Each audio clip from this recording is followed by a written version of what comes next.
یہ تسبیح پڑھنے والے کہ اللہ گناہوں کو معاف فرما دیتا ہے۔ 70,000 فرشتے تمہاری بخشش کی دعا کریں گے۔ سورہ حشر کی آخری 3 آیات جن وظائف کے نبی پاک علیہ السلام نے اتنے بڑے بڑے فضائل بیان کیے ہیں، لوگ ان کو بھی نہیں پڑھتے۔ لا حول ولا قوت الا باللہ العلی العظیم۔ حضور فرماتے ہیں یہ اللہ کے عرش کے خزانوں میں سے خزانہ ہے۔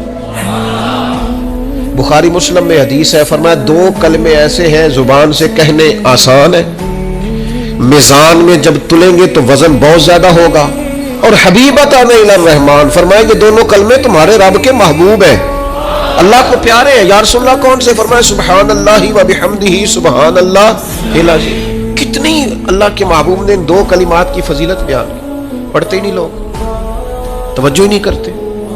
سورہ حشر کی آخری 3 آیات نبی پاک علیہ السلام نے فرمایا تم صبح پڑھو شام تک 70,000 فرشتے تمہاری بخشش کی دعا کریں گے۔ ترمذی میں حدیث موجود ہے۔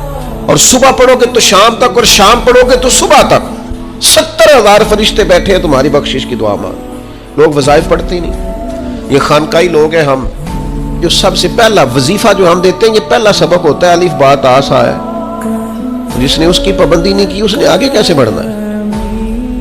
پھر کچھ لوگ کہتے ہوتے ہیں خاص کوئی وظیفہ بتائیں، تو میں کہتا ہوں سب سے خاص وظیفہ کلمہ شریف کا ذکر ہے، کیونکہ حضور نے فرمایا افضل الذکر لا الہ الا اللہ، یہ سب سے افضل ترین ذکر ہے جو اللہ کو پسند ہے۔ تو اب اذکار کریں، کچھ وقت بیٹھیں، مسنون ذکر، یہ تسبیح فاطمہ جو پڑھی جاتی ہے نماز کے بعد 33 بار سبحان اللہ، اور وہ بھی برسبیل تذکرہ اذکار دو ذرا صحیح پڑھی جائے۔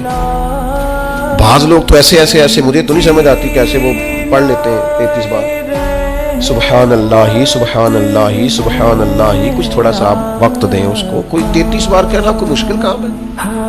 الحمدللہ الحمدللہ، تھوڑا تھوڑا آپ ٹائم دیں اس کو، اللہ اکبر کہیں، ذرا تھوڑا رکیں۔ 33 بار کوئی مشکل کام ہے؟